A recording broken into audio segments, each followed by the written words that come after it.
This entire cinematic cyberpunk shot was built inside Blender using mostly simple techniques, free assets, and a bit of smart compositing.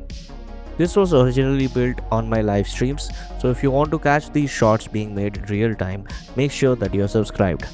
In this video, I'm going to show you how I turn this flat render into a cinematic shot with everything condensed into the most important steps. I started off by feeding my script into Google Gemini and generating a reference image of an Indian cyberpunk world in the future. First, camera. This is probably the most important step. I'm using a wide lens here, around 24mm, to really capture the scale of the city. And instead of placing details immediately, I start with very simple blocking shapes. Just basic forms to define the foreground rooftop, the midground buildings and the background buildings. Because if the composition doesn't work here, no amount of detail will save it later. I also make sure there's a clear focal point, in this case the central tower, and cluster of buildings in varying heights around it, so the viewer knows exactly where to look. Once you're done blocking the foreground, midground and background buildings, it's time to start replacing those blocks with our buildings. To speed things up, I'm using a set of pre-made buildings and LOD variations. If you want to see how I build these effectively, I've already made a full video on that. Definitely check it out and the link is in the description below. This helps a lot when you're building large environments without killing performances. So I have various sets of buildings with some very low poly, mid poly and detail high poly buildings. Now I start replacing those simple blocks with actual buildings. Nothing fancy yet, just getting the silhouettes and scale right. At this stage, I'm still thinking in terms of shapes and not details. You can add a very basic HDRI and switch to cycles rendering to keep checking out your composition. Large scale cities, especially Cyberpunk, doesn't look good without fog, so add a cube to cover your whole scene. This is where the city really starts to come alive. I'm using a principal volume to add fog across the entire city. Very low density but enough to create depth and light scattering, and also using a higher anisotropy value. You can also use a volume scatter if that suits your scene better. This helps separate the layers and makes the neon lights feel much more realistic, because atmosphere is half the game in sci-fi scenes.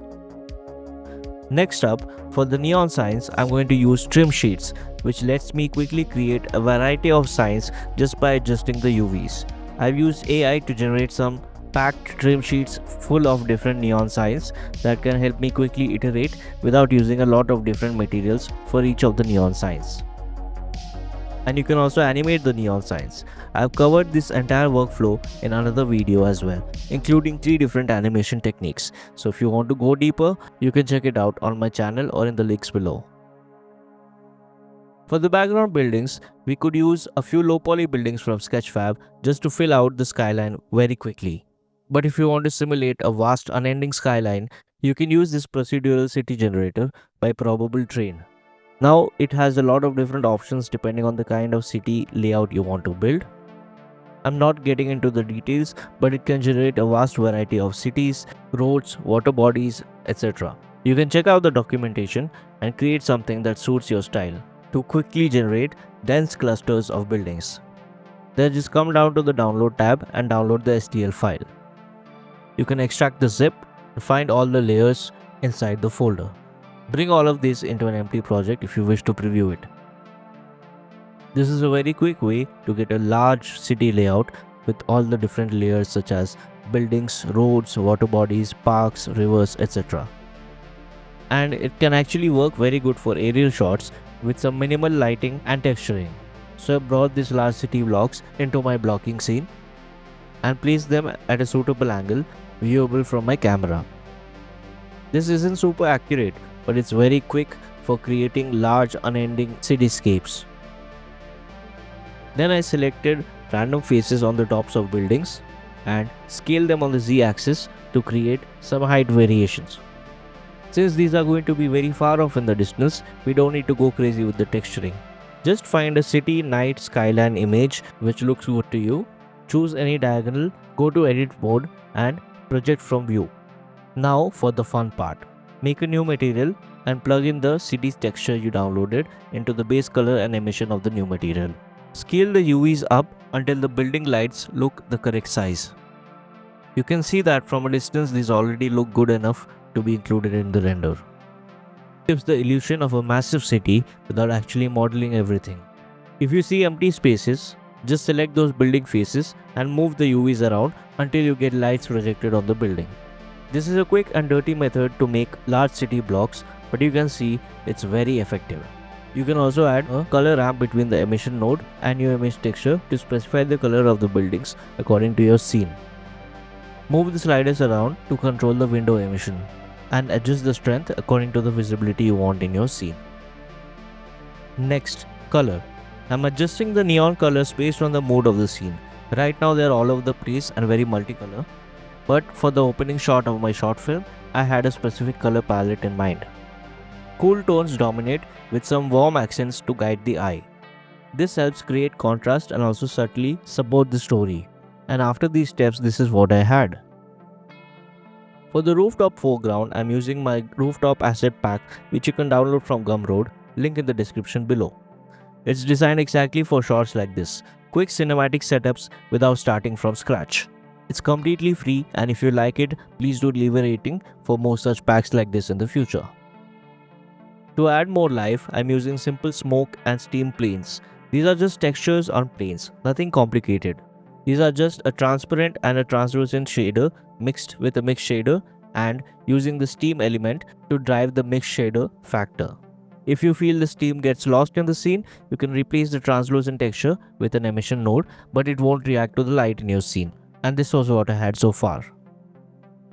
Now, to add the rain. For the foreground rain, I'm using a geometry node setup by Hepe called Blender Rain Generator. It's free and you can download it from the link below. I've used it before in a couple of projects and it really works well. You get a blend file called Rain Generator, and when you open it, you get a rain zone, a splash zone, and the droplets already set up and reacting to tilt on X or Y axis in real time. And not just that, you also have a splash zone which gives you droplets splashing on the ground on any selected surface of your choice.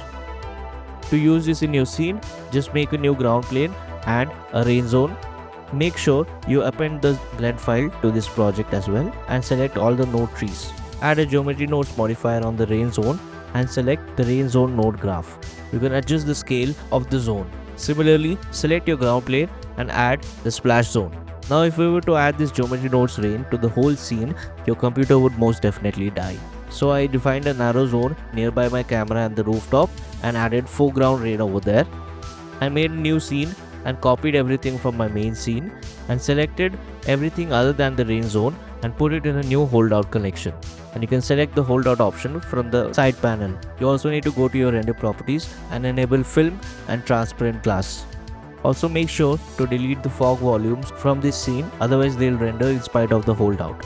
What this does is give you a clean foreground rain on a transparent background to composite later onto your scene. And this is where we are at now, but we definitely need more rain. For the midground and background rain, I used real VFX elements downloaded for free. For compositing everything, I opened a new Blender 5.1 project because it has better compositing nodes, but you can definitely work in 4.5 as well. Now I brought in the different passes I rendered before, mainly the beauty or the combined pass, the emission pass, the mist pass, and any other render passes that you might need for your scene. In the compositing tab, just add a new image node, select your sequence and define the frame range. Next, we need some realistic rain elements. For this, you can download it from a variety of sources.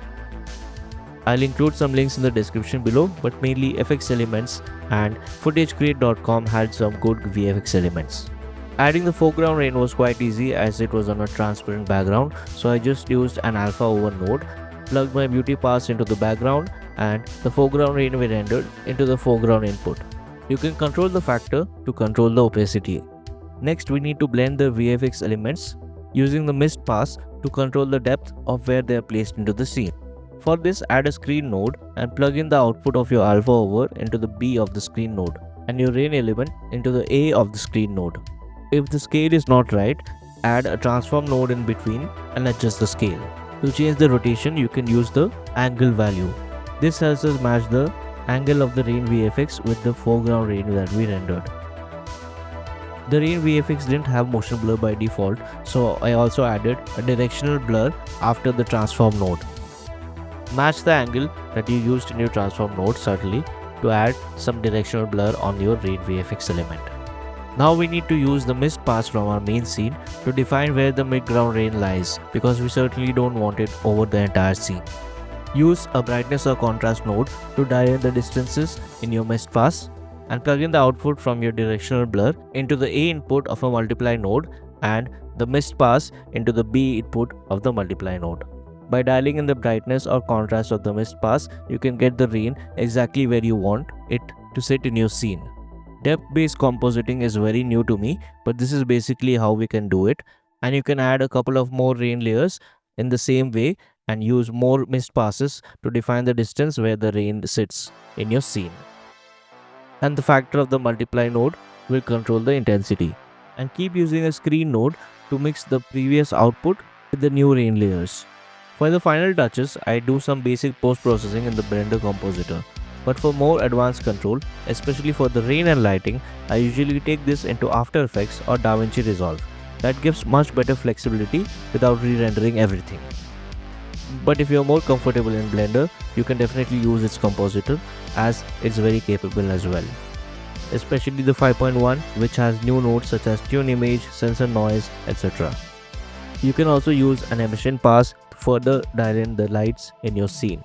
And don't forget the glare or bloom node.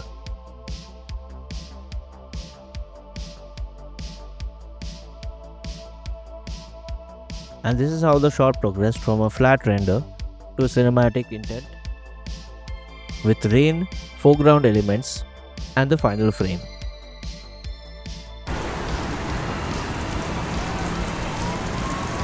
This is the final result. Simple techniques layered together to create a much more cinematic shot. If this helped you, consider subscribing.